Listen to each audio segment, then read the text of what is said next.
IPL 2024 title గెలవాలని తహతహలాడిన royal Challengers Bengaluru కల చెదిరిపోయింది.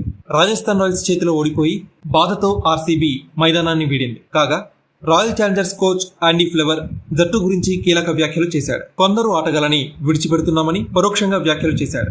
తమ సొంత మైదానమైన చిన్నస్వామి స్టేడియంలో సత్తా చాటాలి అంటే పేస్ ని వేస్తే బౌలర్ల కంటే భిన్నమైన బంతులు సంధించే నైపుణ్యమున్న బౌలర్స్ కావాలని ఆండీ ఫ్లేవర్ పేర్కొన్నాడు. తెలివితో బౌలింగ్ చేసే ప్లేయర్స్ కావాలని పేర్కొన్నాడు.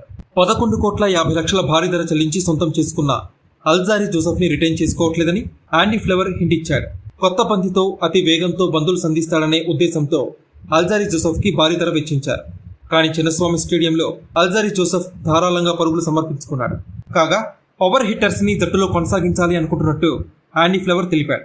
అంటే నెక్స్ట్ సీజన్ లో కూడా గ్లెన్ మ్యాక్స్వెల్ ఆర్సీబీ తరపునే ఆడబోతున్నట్టు స్పష్టం చేశాడు. ఈ సీజన్ లో గ్లెన్ మ్యాక్స్వెల్ ఎలాంటి ప్రభావం చూపించలేకపోయాడు అన్న విషయం తెలిసిందే. ఇక బౌండరీల దూరం తక్కువగా ఉండే బెంగళూరు చిన్నస్వామి స్టేడియంలో భారీ హిట్టర్లు జట్టుకి ఉపయోగపడతారని ఆండీ ఫ్లేవర్ పేర్కొన్నాడు.